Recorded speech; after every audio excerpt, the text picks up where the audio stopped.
Hey everybody, Mr. Tallman here. I'm going to go ahead and go over the Unit 6, Lesson 6 practice problem.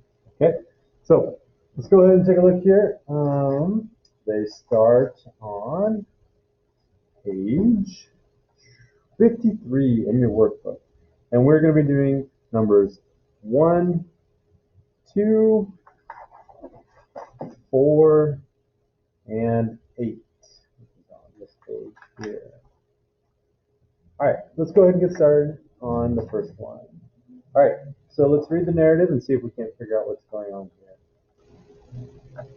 The height of a diver above the water is given by the equation, or the function, h of t, which is height, equals -5 times t squared plus 10t plus 3. So this tells us how high or what elevation the diver is, right, above the water, where t is the time measured in seconds, and h of t is measured in meters, right? So this is the times in second, h of t is how far they are in meters.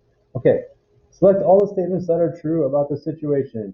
The diver begins at 5 meters above water. Okay, so when they begin, that's when when t equals 0. Okay, so when t equals 0, we're going to do this with our equation. H of 0 equals -5 times 0 squared, which is just 0, right?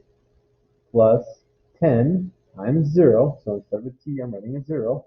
Well, 10 times 0 is just 0, plus 3.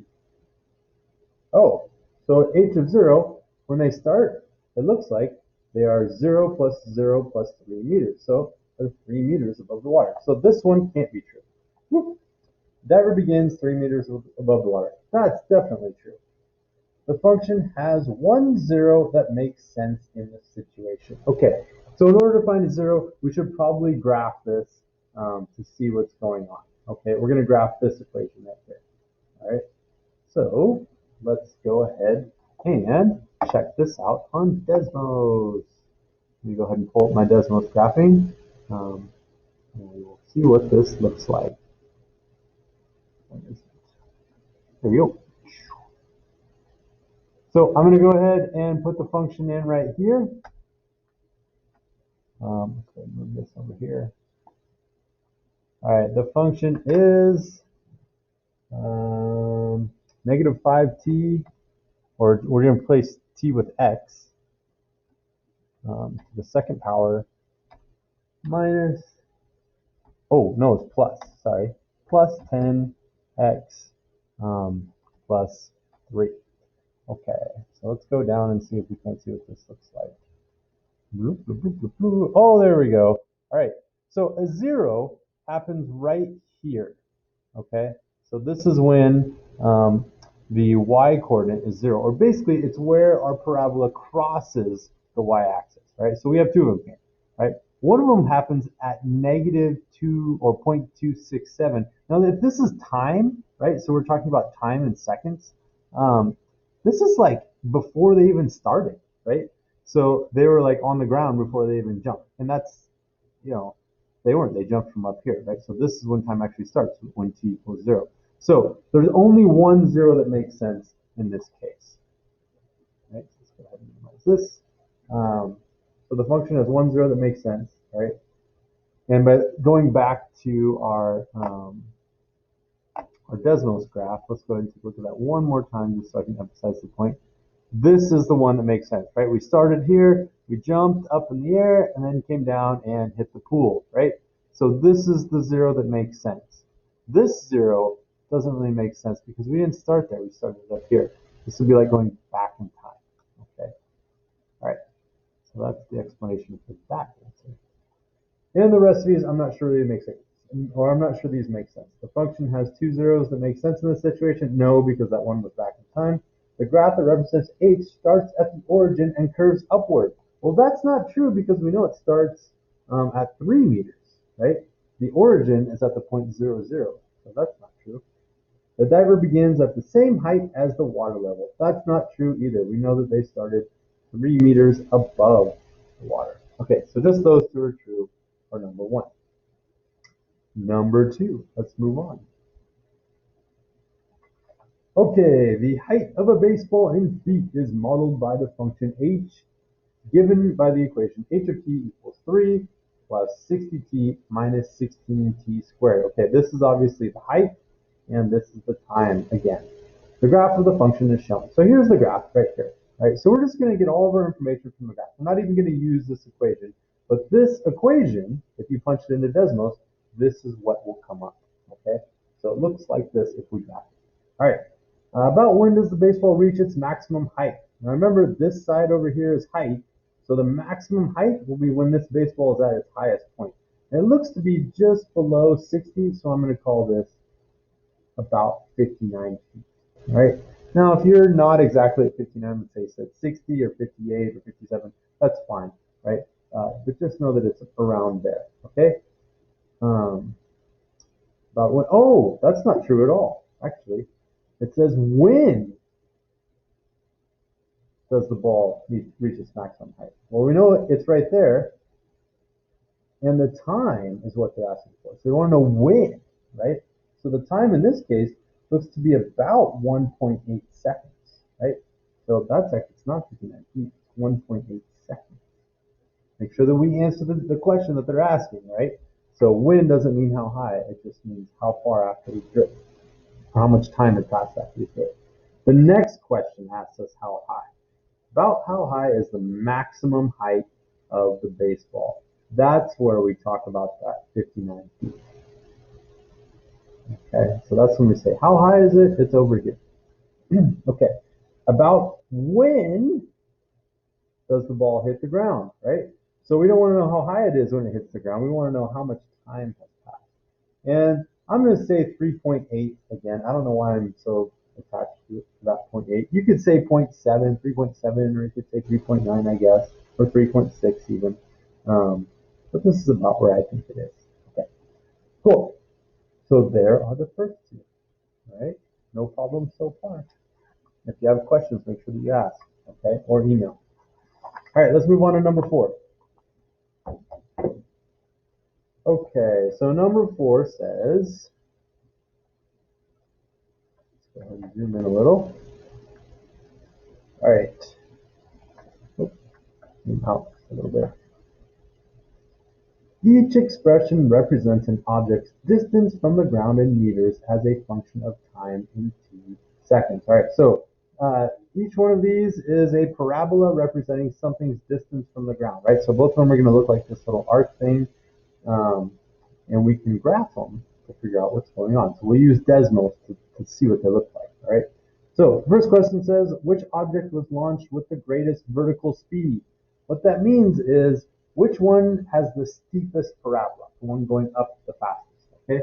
So we're going to have to put these into Desmos to figure this out. At least that's one way to do it. Okay, so let's go ahead and use Desmos again. And I'm going to go ahead and put these two equations in.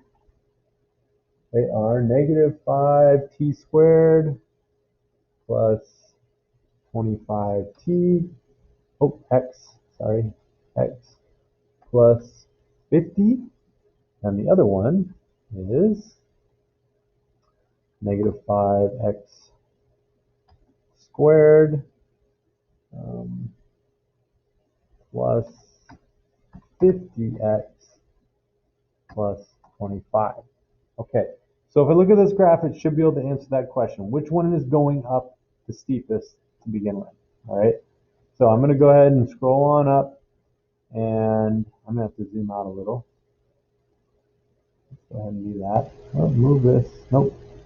Move this over here.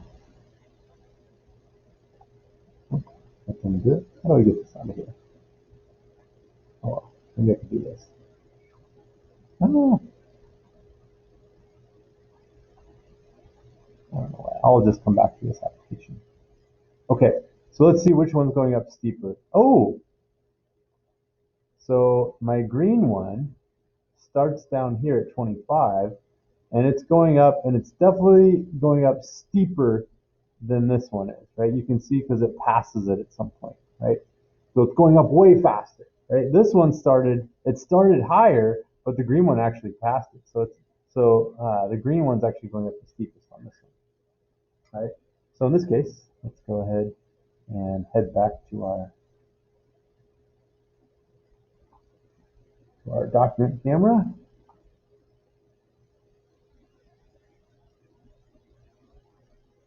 Right, and we're going to say this one was steeper. Okay, so object B was going up at a faster rate. So object B is my answer here, right? And we can tell that because even though it started lower, it was going up the green one and it passed the red one at some point before they started coming down. Okay, so we knew it was thrown farther and harder. Okay, letter B, or say which object was launched from the greatest height. Well, all we have to do is just put in zeros here and here, all right? And we know that this becomes 0 plus 0, 0 plus 0, plus 50, plus 25, okay? So this one was launched at 25 feet from the ground. This one was launched at 50 feet from the ground. So it's obviously object B, or A, sorry, when we look at it mathematically. But if we look at it from the graph, we can tell that the red one, the red graph, was launched from 50 feet. That's this one, that's object A. And the green one, object B, was launched from 25 feet. So we can confirm that by looking at their y-intercepts. All right, let's head back to the book here.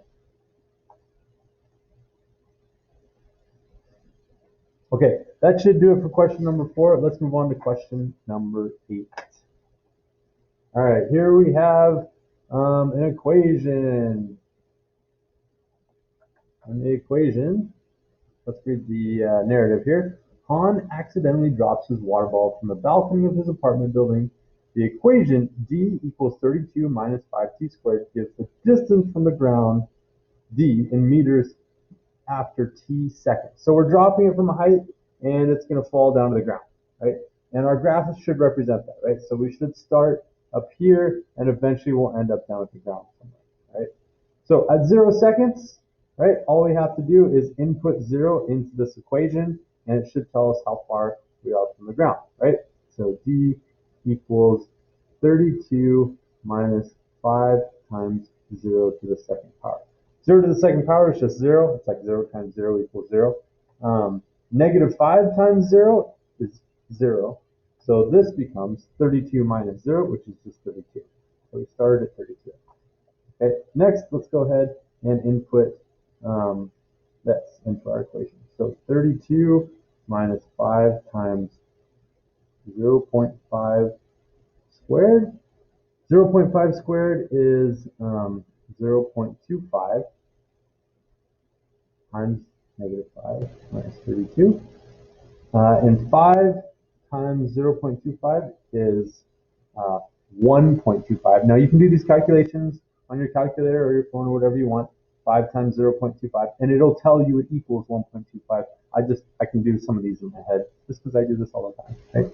So 32 minus 1.25, and that equals 30.75. Okay, if I plug a 1 in here, right? So I'm going to plug a 1 into our equation. 32 minus 5 times 1 squared. Well, 1 squared is just 1, so this is like 32 minus 5, right? So 32 minus 5 equals 27. So now we're at 27 feet. 1.5, so we're just going to do the same thing we've been doing up here. We're just going to plug in 1.5.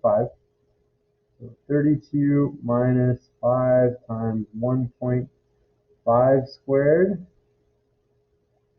And 1.5 times 1.5, I'm going to use my calculator for this one, also known as my cell phone. 1.5 times 1.5 equals 2.25.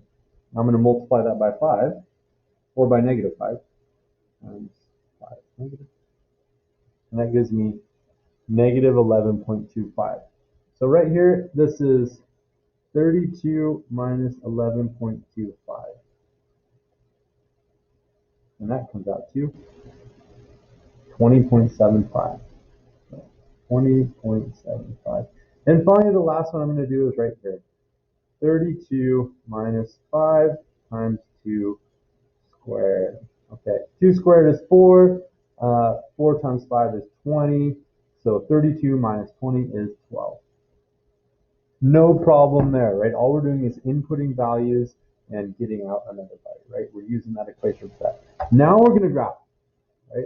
So let's pay attention to where t is. T is this axis over here, right? So these numbers are going to be over here, and d is in meters, distance from the ground, and that's this axis over here. So these numbers are going to be my height, okay? So at 0 seconds, we were at 32 feet, so it's about right here. At 0.5 seconds, we were at 30.75, so this is 0.5. 30.75 is going to be just above the 30. At 1 second, we were down at 27, so we're going down a little faster now. At 1.5, we were down at 20.75, so about right here. And at 2 seconds, we were all the way down at 12, so down here. Okay, so you can see we're starting, and it's just slowly starting to go down faster and faster and faster. Okay, this is our water bottle that we dropped, remember? So that's what we need to do. We need to find these values and then plot them on this graph. Okay, and finally, the last question here, is the water bottle falling at a constant speed? Constant means we're adding the same number each time or subtracting, and we're not doing that. The other thing constant means is it would be a straight line, not curved. So, no, it is not. Is the water bottle falling at a constant speed? No, because the graph is curved. Graph is curved. Another way to say that is to say, no, we are gradually subtracting more and more each time, right? So for instance, we subtracted, what was this, 0.25? Was that? No, it was 1.25. We subtracted 1.25 here. We subtracted 5 here. We subtracted, what was it, 11 point something. Yeah, I don't remember what it was. Anyways, we're subtracting more and more. It's not the same each time. If it was constant, this would be the same number every time. Okay, but it's not. All right. I hope that helps to answer your guys' questions. If you have any more, please feel free to email me or your algebra teacher to get the answers here. Okay. Good luck. Keep working. You guys are doing great, and we're almost done. All right. We'll see you next time. Oh, now I gotta stop.